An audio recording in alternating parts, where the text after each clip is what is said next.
Today we will be looking at 3 terrifying cave diving stories where everything went horribly wrong. In the first story, a team of experienced cave divers enters an uncharted cave system deep beneath the Apennine Mountains. What begins as a routine exploration soon turns into a desperate struggle for survival. Viewer discretion is advised. It was December 17th, 2017, when the cave diving team led by Nathaniel Nate Blake arrived at the entrance of Grave Hollow, a remote and uncharted cave system in the Apennine Mountains of Italy, known only to a few seasoned explorers and rumored to be cursed. The cave had remained untouched for decades. The local villagers had warned explorers to stay away, speaking of strange currents, disappearing divers, and the eerie quiet of the waters inside. But Nate was no ordinary diver.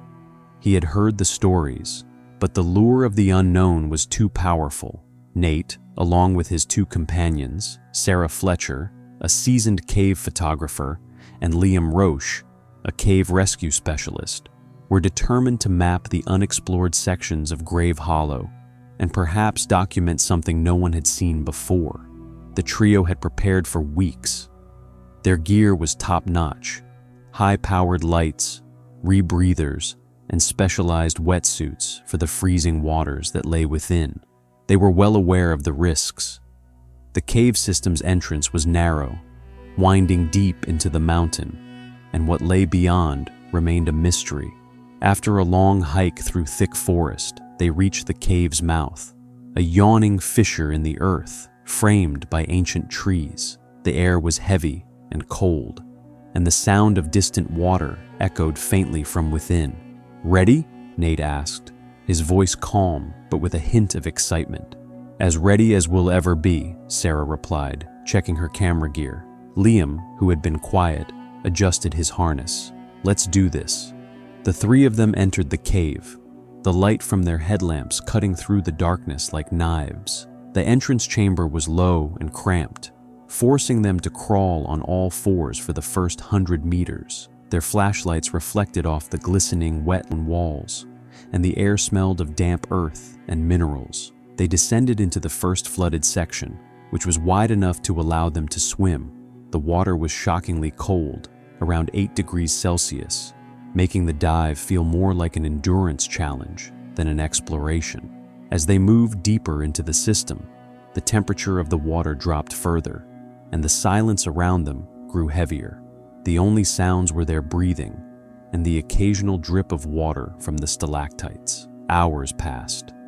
They navigated narrow underwater tunnels and emerged into larger chambers, their lights illuminating walls adorned with unusual formations, crystals embedded in the rock, strange mineral deposits that glittered like diamonds. Yet, despite the beauty, the air felt oppressive. There was a sense of something unseen following them, but they shrugged it off as paranoia, the natural result of being deep underground for so long. As the day turned into night, they reached a secondary sump, a submerged passage that led deeper into the cave. The water was murkier here, the silt disturbed by their movements, reducing visibility to almost nothing. Nate signaled to Liam, asking if they should push forward. Liam checked his gauge and gestured that they had enough air to continue. But as they passed through the sump, a strange feeling overcame them. It wasn't just the cold or the dark. There was something about the passage itself that felt wrong. "Something's off," Sarah said quietly, her voice barely audible above the sound of her breathing. Nate gave her a reassuring nod. "It's just the isolation. Let's keep moving." They reached a larger air pocket beyond the sump, and as they surfaced, the oppressive atmosphere grew more intense. The chamber was vast, much larger than any they had encountered before, with walls that seemed to stretch endlessly upward. A strange greenish hue bathed the walls, casting an eerie glow on the water. The sense of unease increased as they explored further. There were symbols carved into the walls, ancient markings that none of them could identify.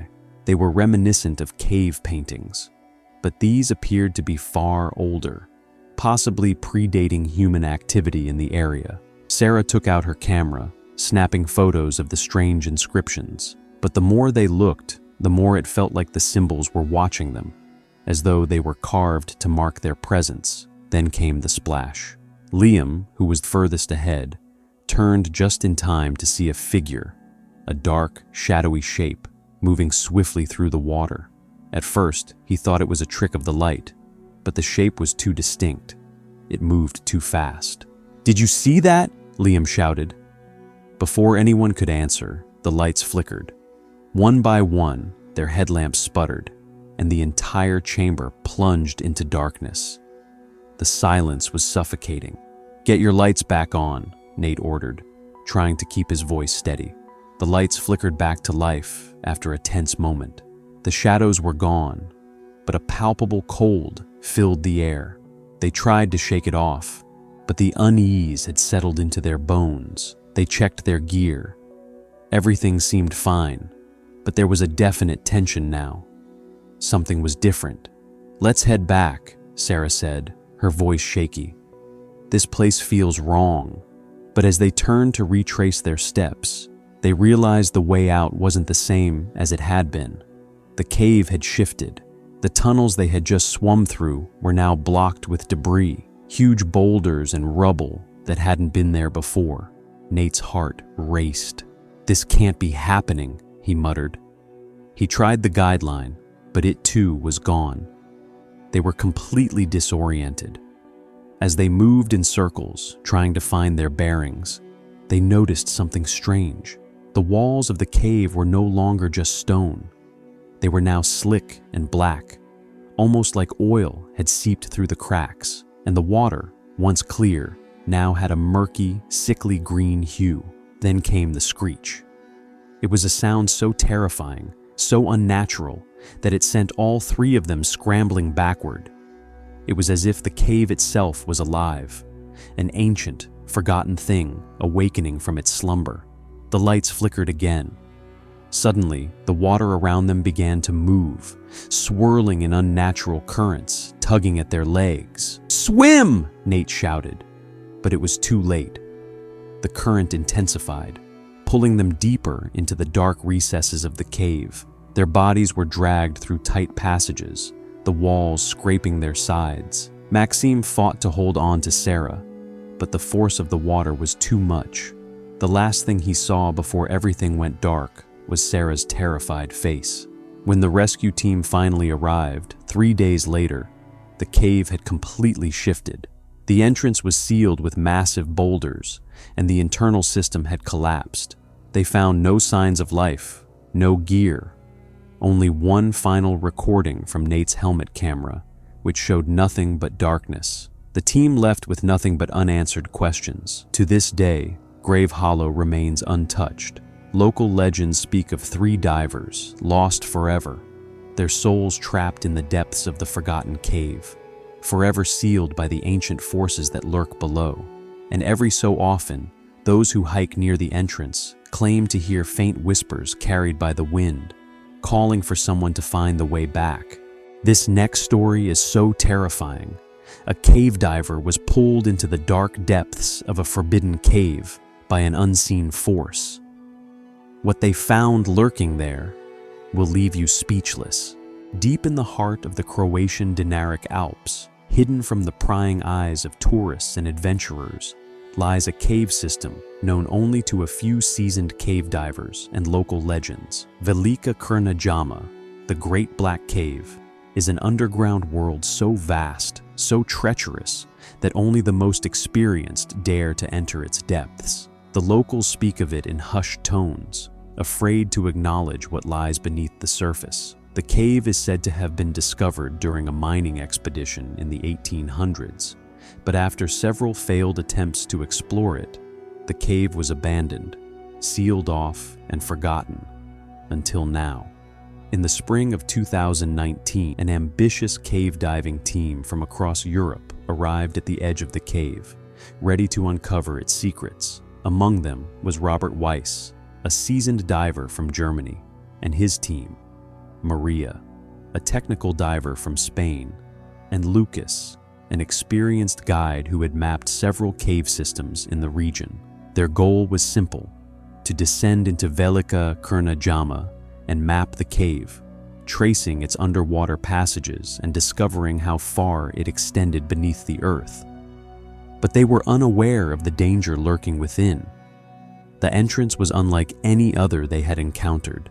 It was a narrow, jagged hole, barely wide enough to fit a single person, hidden among the dense trees of the mountain forest. They crawled through it, feeling the cold air rush past them, the sound of their breath amplified in the enclosed space. The temperature plummeted as they ventured deeper. The walls seemed to close in around them, and a strange sense of claustrophobia began to take hold. After about 200 meters, they reached the first submerged section of the cave. The water was black and still, a stark contrast to the muddy, rocky walls around them. They donned their diving equipment, checked their air supplies, and one by one slipped beneath the surface. Visibility was almost non-existent. Their lights barely cut through the inky blackness. The only sound was the rhythm of their breathing, echoing off the distant, unseen walls. The first few chambers were narrow, twisting labyrinths, with sharp turns and jagged rocks that scraped at their wetsuits. Despite the discomfort, they pushed on, eager to map more of the cave. It was when they reached the third sump that things began to go wrong. The passageway seemed to narrow, almost imperceptibly, but enough to make it difficult to maneuver. The water was freezing, and every stroke felt like it took more energy.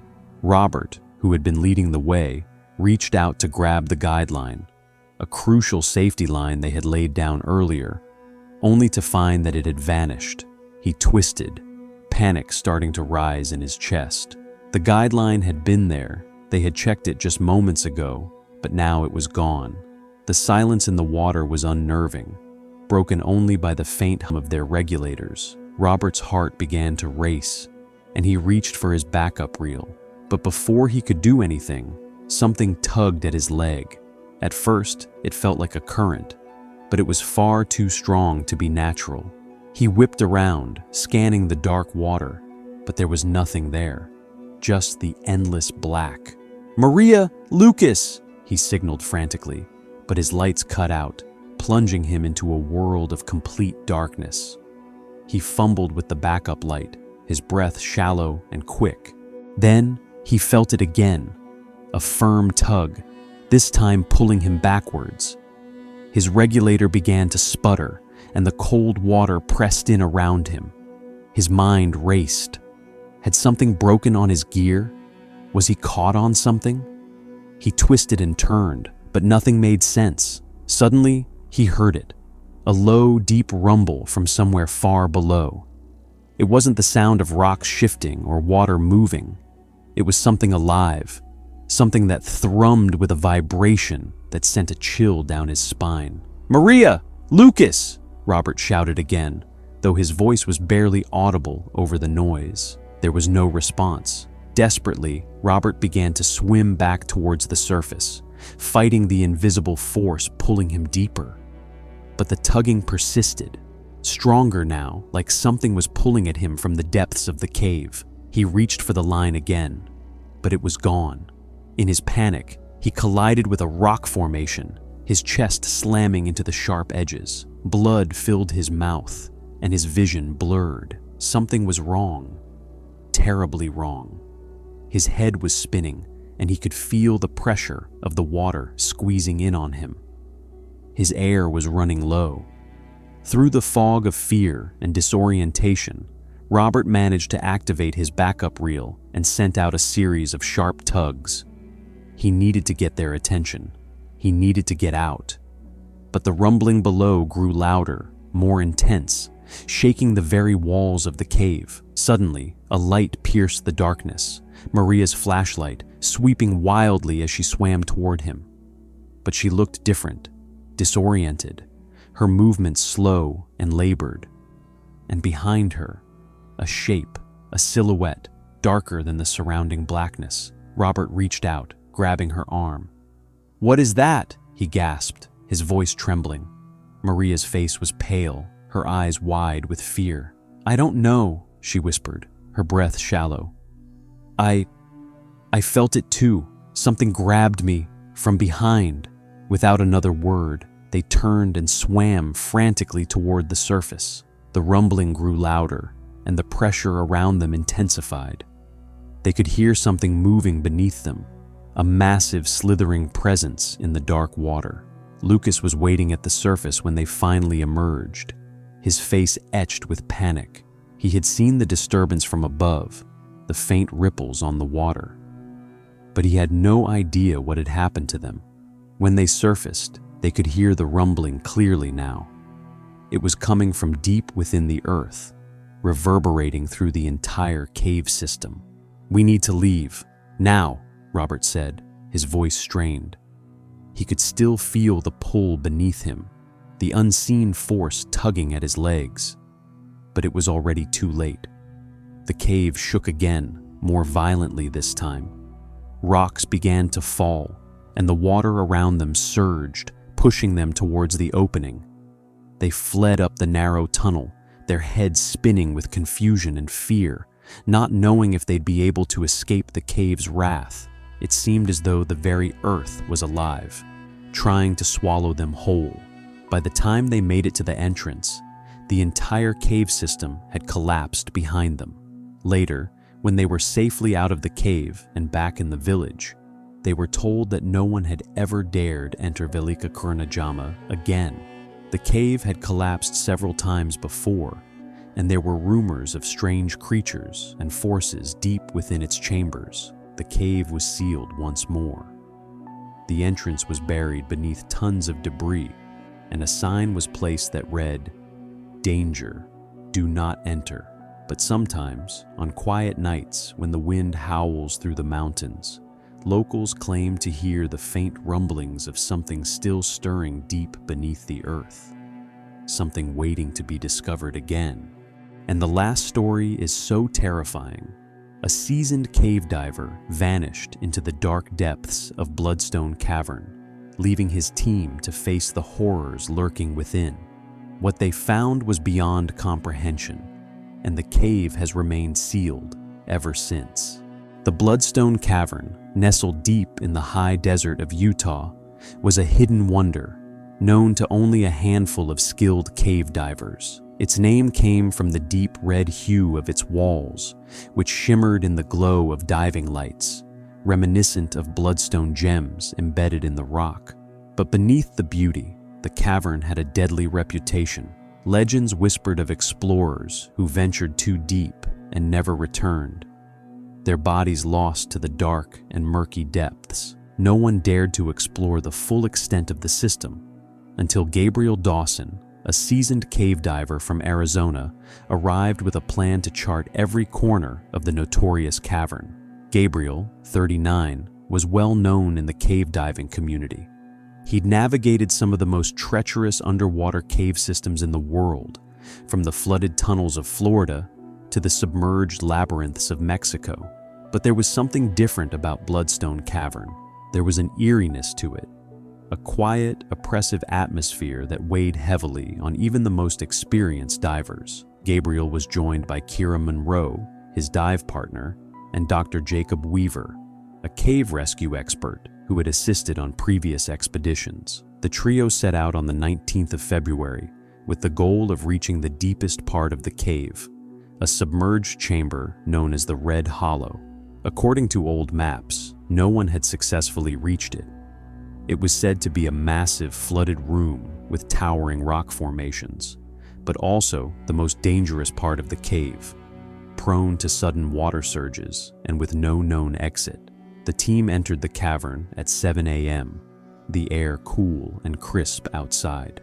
As they descended into the opening, the temperature inside the cavern dropped dramatically. Their lights bounced off the smooth walls of the entrance tunnel, casting long shadows across the dark, wet stone. Gabriel led the way, setting the guideline as they moved deeper into the system.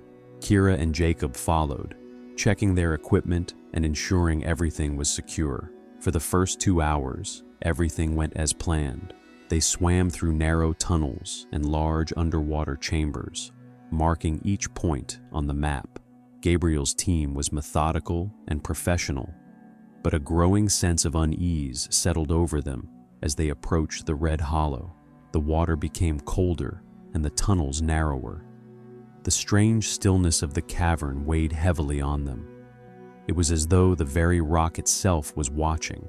Then, without warning, the current shifted. "Did you feel that?" Kira asked, her voice barely audible over the hum of their breathing tanks. "I did," Gabriel replied, frowning. "It's nothing we can't handle." But as they continued deeper, the current grew stronger, pulling at their legs. The water, which had been calm and clear, suddenly turned murky. The cave's intricate rock formations distorted in the dim light, creating the illusion of movement, as though the walls were alive. A deep, muffled sound echoed in the distance, vibrating through the water. Gabriel signaled for the team to stop and check their gauges. Something was wrong. The current was unnaturally strong, and the temperature had dropped even further. They were only about 30 minutes away from the Red Hollow. The air in their tanks was still ample, but they had to be careful. The last thing they needed was to run low on air in this environment. "We need to turn back," Jacob said, his voice strained.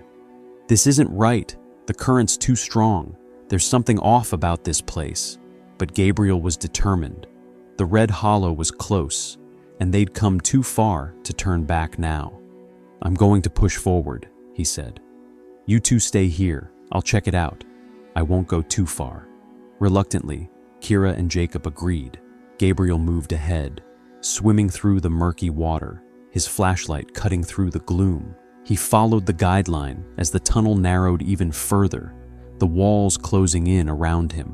After what felt like an eternity, he finally arrived at the edge of the Red Hollow.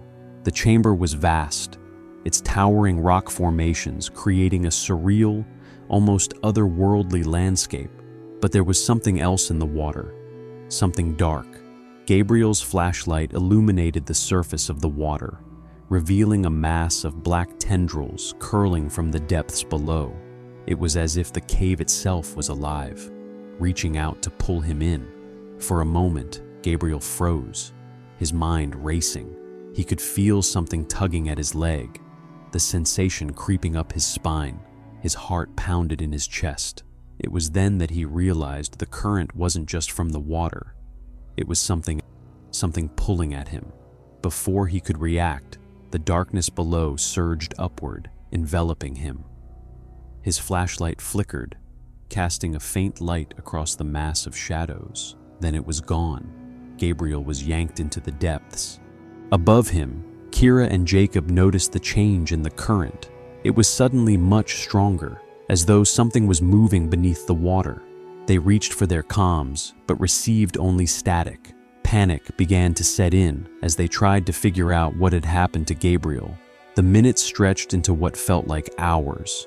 With no sign of Gabriel, Kira and Jacob made the decision to go after him. They followed the guideline through the dark tunnel, but the water was now thick with silt, reducing visibility to near zero. They were blind in the dark, their lights barely cutting through the murky haze. Every movement sent more sediment swirling around them, further obscuring their path. Kira called out to Gabriel, but her voice was swallowed by the oppressive silence of the cavern. No answer. They pressed on. Finally, after what felt like an eternity, Kira's light caught something. Gabriel's flashlight flickered in the distance, and they swam towards it. What they found sent a chill through their bones. Gabriel's body was suspended in the water, trapped between two jagged rocks. His eyes were wide open, his face pale, but the most disturbing thing was his mouth. It was open, as though he had been screaming. They tried to free him, but it was too late. The current had already claimed him. His body was cold, the color drained from his skin. They attempted to swim back to the surface, but the current was stronger than before. The cave was closing in on them, the walls pushing them deeper into the labyrinth. They fought against the water, but it seemed to have a mind of its own, pulling them further into the darkness. Hours later, Kira and Jacob finally managed to escape. They surfaced in the cave's entrance, gasping for air, and looked back into the depths. The cave was silent once again. The authorities were notified, but when a team of rescue divers entered Bloodstone Cavern to recover Gabriel's body, they found nothing. The cave had swallowed him whole, as though the very stone had claimed him. To this day, no one has returned to explore Bloodstone Cavern.